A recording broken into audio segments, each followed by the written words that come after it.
कुछ वैज्ञानिकों की गलती से दूसरी दुनिया का दरवाजा खुल गया और उस दरवाजे से दूसरी दुनिया के ऐसे ऐसे जीव हमारी दुनिया में आए कि इंसानियत खतरे में पड़ गई। Bollywood silver screen presenting the mist. इस कहानी की शुरुआत में डेविड अपनी पत्नी और अपने 8 साल के बेटे के साथ खिड़की पर खड़ा होकर बाहर चल रहे तूफान को देख रहा होता है। खासतौर पर यहाँ से कुछ ही दूर पहाड़ियों पर लगातार बिजलियां गिर रही होती है और डेविड जानता है कि जल्दी तूफान इनके घर तक पहुंच जाएगा। इसीलिए डेविड अपने परिवार के साथ अपने घर के बेसमेंट में सोने के लिए चला जाता है और जब वो सुबह घर के बाहर आता है तो वो देखता है कि तूफान की वजह से सब कुछ तहस नहस हो चुका है। वो लेक के किनारे जाता है और तभी उसकी पत्नी कहती है वो देखो, और जब वो सामने देखते हैं तो बहुत सारी मिस्ट यानी कि धुंध उन्हीं पहाड़ियों की तरफ से जहां पर रात को लगातार बिजलियां चमक रही थी, लेक से होते हुए इनके शहर की तरफ बढ़ रही होती है। इन्हें सब कुछ अजीब लगता है। इसके बाद डेविड अपने पड़ोसी के पास जाता है। उसकी गाड़ी के ऊपर एक बहुत बड़ा पेड़ गिर गया होता है जिससे वो बहुत परेशान होता है। वो डेविड से पूछता है क्या तुम शहर जा रहे हो?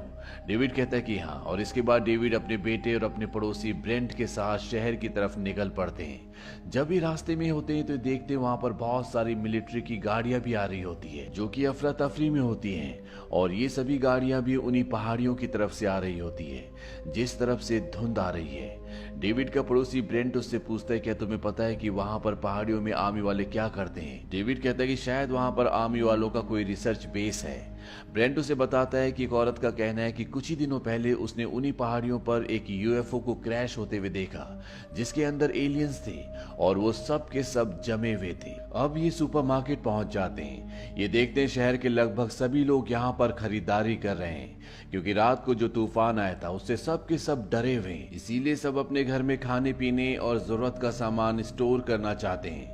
यहाँ बाहर पुलिस वालों के बीच में आर्मी वालों के बीच में अफरा तफरी दिखाई जाती है, लेकिन लोकल लोगों को कुछ नहीं पता कि क्या हो रहा है। और तभी एक बूढ़ा आदमी भागता हुआ आता है जो जख्मी होता है। वो कहता है कि धुंध में यानी कि मिस्ट में कुछ न कुछ है, और अगले पल धुंध का एक बहुत बड़ा बादल इनके पूरे शहर को घेरना शुरू कर देता है। एक आदमी यहाँ से अपनी गाड़ी में जाता है क्योंकि वो यहाँ से अपने घर निकलना चाहता है, पर अगले पल जब धुंध उसे अपने चारों तरफ समेट लेती है तो उसकी चीखों की आवाज आती है। उसकी आवाजें सुनकर सुपरमार्केट के अंदर जितने भी लोग होते हैं वो सब के सब डर जाते हैं। वो दरवाजे बंद कर लेते हैं और अब इस पूरे शहर में धुंध छा चुकी है। वहीं सुपरमार्केट के अंदर सब के सब लोग डरे हुए हैं, पर इससे पहले कि ये कुछ समझ पाते यहाँ पर भूकंप आना शुरू हो जाता है और ये डरे हुए लोग और भी डर जाते हैं। किसी को कुछ नहीं पता कि यहाँ पर क्या हो रहा है। बाहर जो धुंध है वो कहाँ से आई है और क्यों आई है। यहाँ एक लेडी को दिखाया जाता है जिसके बच्चे घर पर अकेले हैं। वो घर जाना चाहती है, लोगों से मदद मांगती है, लेकिन कोई भी बाहर धुंध में मिस्ट में नहीं जाना चाहता। इसीलिए मजबूर होकर वो औरत अकेली बाहर निकल जाती है। यहाँ स्टोर के अंदर सब के सब फंस चुके हैं। डेविड का बेटा बहुत डर गया होता है। वो कुछ लोगों के साथ नीचे बैठा होता है और उनसे कहता है कि मैं अपने बेटे के लिए ब्लैंकेट लेकर आता हूँ, आप इसका ध्यान रखना। और जब वो अंदर गोदाम में जाता है तो वो देखता है वहां पर जनरेटर से बहुत सारा धुआं निकल रहा होता है, इसीलिए वो उसे बंद कर देता है। और जब वो गोदाम से निकल रहा होता है तभी उसे एहसास होता है कि पीछे शटर पर कोई है, और अगले पल कोई शटर को धकेलना शुरू कर देता है जिससे डेविड डर जाता है और उस कमरे से बाहर निकल जाता है।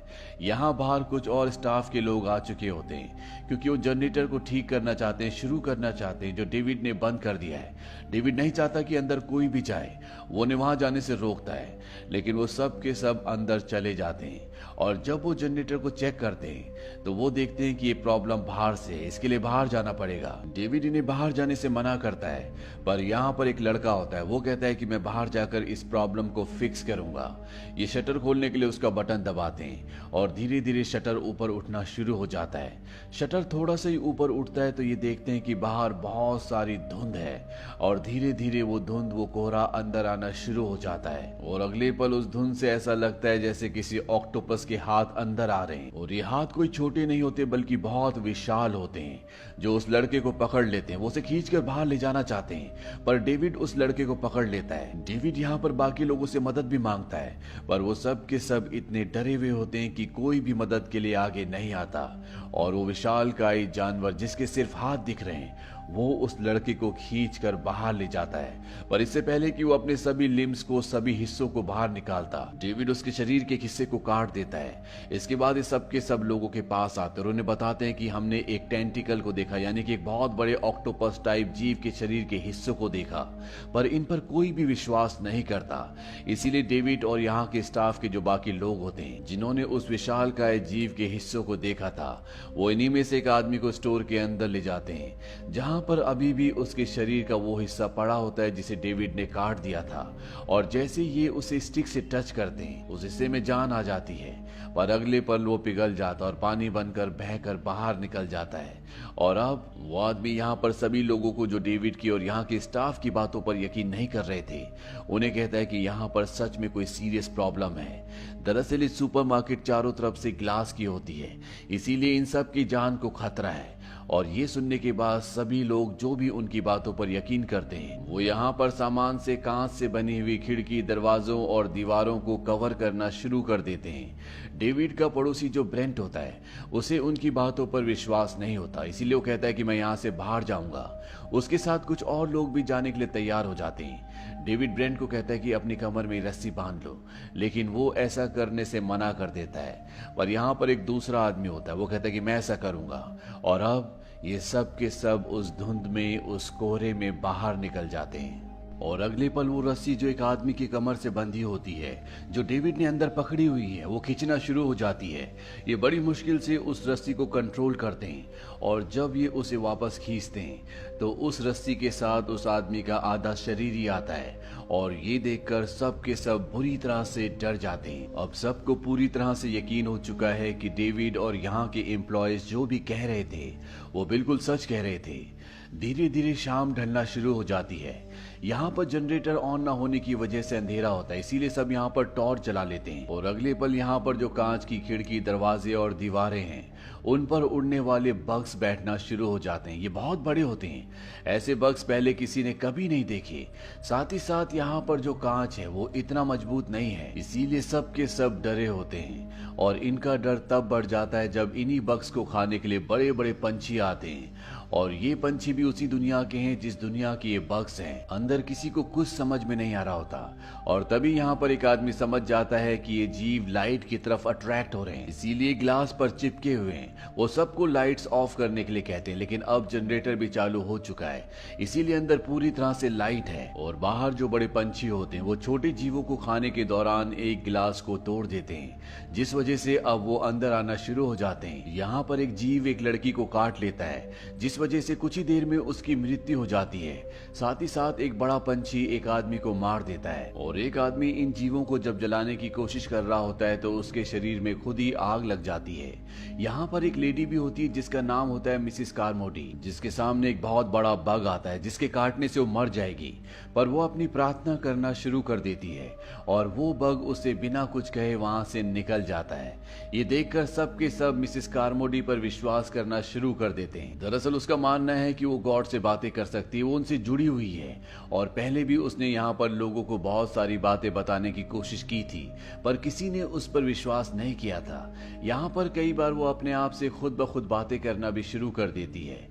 वहीं डेविड और यहाँ के कुछ लोग ये तय करते हैं कि वो पास ही में जो मेडिकल स्टोर है वहां से दवाइयां लेकर आएंगे, क्योंकि उन बग्स के काटने से यहाँ पर बहुत सारे लोग दर्द से कर्रारे होते हैं, बहुत सारे लोग जख्मी होते हैं। और डेविड और उसके साथ कुछ लोग मेडिकल स्टोर तक पहुंच जाते हैं। ये वहां से कुछ दवाइयां लेते हैं और तभी ये देखते हैं कि वहां पे एक आर्मी ऑफिसर को मकड़ी ने अपने जाल में बुरी तरह से लपेटा हुआ है। वो ऑफिसर अभी भी जिंदा होता है, पर उसकी हालत देखकर साफ साफ जाहिर होता है कि वो ज्यादा वक्त तक जिंदा नहीं रहेगा।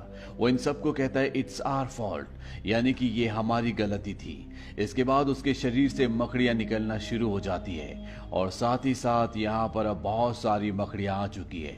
वो इन सब के ऊपर हमला करना शुरू कर देती है। वो इन्हीं में से एक आदमी के पैर पर अपना जाल फेंक कर खींचती है, जिसमें किसी तरह का एसिड होता है। इस वजह से उसका पैर जलना शुरू हो जाता है।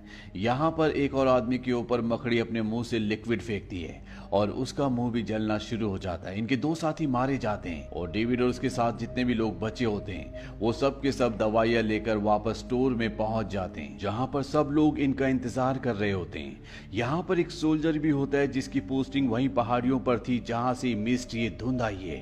और अब डेविड और उसके साथ जो लोग होते हैं वो इस सोल्जर से पूछते हैं कि बताओ ऊपर पहाड़ियों पर क्या चल रहा है, वहाँ किस तरह के एक्सपेरिमेंट चल रहे हैं। हमें तुम्हारे ऑफिसर स्टोर में मिले थे और उन्होंने मरने से पहले कहा था कि ये सब हमारी गलती है। वो सोल्जर बताता है कि जब मेरी पोस्टिंग ऊपर थी तो हमने सुना था कि हमारी दुनिया के चारों तरफ कई सारी दुनिया हैं और उन दुनियाओं में जाने के लिए अलग अलग पोर्टल्स होते हैं और ऐसे एक पोर्टल ऊपर पहाड़ियों पर मिला। शायद ये धुंध और सभी क्रिएचर दूसरी दुनिया से यानी कि उस पोर्टल के रास्ते हमारी दुनिया में आ गए हैं।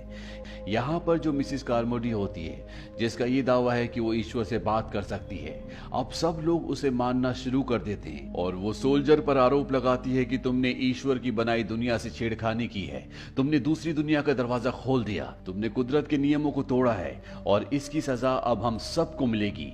तुम जूडस हो।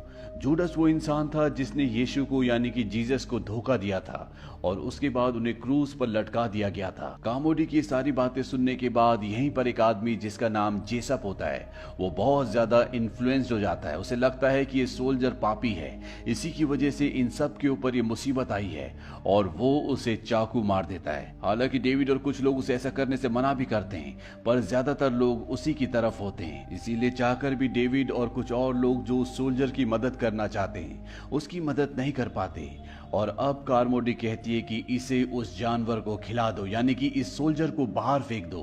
सभी लोग उसे उठाकर ले जाते हैं और सुपरमार्केट से बाहर छोड़ देते हैं। वो सोल्जर उन सब से रिक्वेस्ट करता है कि मुझे अंदर आने दो, लेकिन उसकी बात कोई भी नहीं सुनता और अगले पल उसके पीछे एक बहुत बड़ा दैत्यनुमा जीव आता है जो उसे खींच लेता है, यानी कि उस सोल्जर की अब मृत्यु हो चुकी है। ये सब की सब किसी तरह से रात वहीं पर गुजारते हैं पर अगली सुबह डेविड और उसके कुछ साथी ये तय करते हैं कि वो स्टोर से सुपरमार्केट से निकल जाएंगे और जब वो यहाँ से निकलने की कोशिश कर रहे होते हैं तभी मिसेस कार्मोडी उन्हें रोक लेती है। वो कहती है यहाँ से कोई भी बाहर नहीं जा सकता। डेविड उसे कहता है कि हमें जाने दो, हमारे रास्ते में मत आओ, लेकिन वो उसकी बात नहीं सुनती और यहाँ पर उसके जितने भी फॉलोअर्स होते हैं जो उस पर अंधा विश्वास करते हैं वो उन्हें कहते कि हमें एक और बलि देनी होगी और इस बार बलि होगी बच्चे की, यानी कि डेविड के बच्चे को अब वो बाहर फेंकना चाहती है जैसे एक दिन पहले सोल्जर को फेंका गया था। पर डेविड और उसके साथी यहाँ पर उन लोगों को रोकते हैं और तभी यहाँ पर एक आदमी जो कि डेविड का साथी होता है वो गोली चलाता और मिसेस कार्मोडी को मार देता है। वो जानता है कि अगर उसे नहीं मारा गया बिना किसी वजह के कई मासूमों की जान चली जाएगी।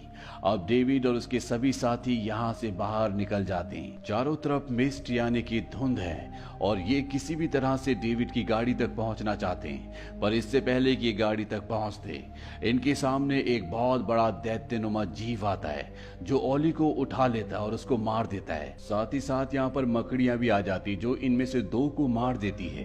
पर अब ये बाकी लोग गाड़ी के अंदर पहुंच चुके हैं, इसीलिए गाड़ी स्टार्ट करके डेविड यहाँ से अपने घर की तरफ बढ़ना शुरू करता है। चारों तरफ धुंध होती है। मकड़ियों ने और इन अजीब जीवों ने पूरे शहर को अपने कब्जे में ले लिया है। जगह जगह लोगों की डेड बॉडीज है। डेविड अपने घर को देखता है जो पूरी तरह से तबाह हो चुका है और उसकी पत्नी की भी मृत्यु हो चुकी है। इस बात से डेविड को बहुत दुख होता है। डेविड आगे बढ़ जाता है और तभी यहाँ पर एक दैत्यनुमा जीव इनकी गाड़ी के सामने से गुजरता है और उसके हर एक कदम के साथ धरती हिल जाती है। यानी कि कहानी की शुरुआत में जो भूकंप आया था वो कोई भूकंप नहीं था बल्कि वो इसी तरह के विशाल जीवों के पैरों की थर्राहट थी। डेविड गाड़ी यहाँ से लेकर और आगे बढ़ता है और कुछ ही दूर जाने के बाद उसकी गाड़ी की गैस खत्म हो जाती है। यानी कि ये सब के सब गाड़ी में यहाँ बीच सड़क पर फंस चुके हैं और कुछ ही देर में वो जीव इन्हें यहाँ पर खत्म कर देंगे। डेविड के पास गन होती है जिसके अंदर 4 गोलियां हैं और ये कुल मिलाकर 5 लोग हैं। ये सब तय करते हैं कि ये अपनी जान दे देंगे क्योंकि ये उन जानवरों का खाना नहीं बनना चाहते। डेविड एक एक करके 4 गोलियां चलाता और सबको मार देता है और खुद गाड़ी से बाहर आ जाता है और उन जानवरों को ललकारता है। अगले पल उसके सामने एक बहुत बड़ा टैंक आ जाता है जिसमें आर्मी ऑफिसर्स होते हैं, यानी कि आर्मी यहाँ पर पहुंच चुकी है, जो मकड़ियों के जालों को जला रही होती है, साथ ही साथ दूसरी दुनिया के जीवों को मार भी रही होती है। यहाँ पर आर्मी ने स्टोर से सभी सर्वाइवर्स को बचा लिया होता है, साथ ही साथ उनके साथ वो लेडी भी होती है जो स्टोर से सबसे पहले अपने बच्चों को बचाने के लिए निकल गई थी। उसने अपने बच्चों को बचा लिया होता है और डेविड यहाँ पर कुछ समझ नहीं पाता है कि उसने क्या किया। उसके दिल और दिमाग में सिर्फ दर्द और पश्चाताप है। अगर वो कुछ देर और रुक जाता तो इन सब की जान बच जाती। डेविड ने अपने बेटे को, पत्नी को, सबको खो दिया। वो दर्द से कर्रा उठता है क्योंकि उसके पास अब इसके अलावा कोई भी रास्ता नहीं है। इसी के साथ ये कहानी यहीं पर खत्म हो जाती है। हालांकि इस कहानी का जो क्लाइमेक्स है वो बहुत दुखद है, लेकिन कहीं ना कहीं ये क्लाइमेक्स हमें ये सिखाता है कि हमें हमेशा पेशेंस रखना चाहिए। जिंदगी की हर एक सिचुएशन से आखिरी दम तक लड़ना चाहिए, कभी भी हार नहीं माननी चाहिए। अगर डेविड और गाड़ी में बैठे लोग कुछ और देर पेशेंस रखते तो उन सब की जान बच जाती। तो ये थी पूरी कहानी फिल्म द मिस्ट की। ये फिल्म ईयर 2007 में रिलीज हुई थी। IMDb पर इसकी रेटिंग है 7.1। इस फिल्म का बजट था $18 मिलियन और बॉक्स ऑफिस पर इसने कमाई की थी $57.3 मिलियन की। उम्मीद करते हैं कि ये कहानी आपको पसंद आई होगी।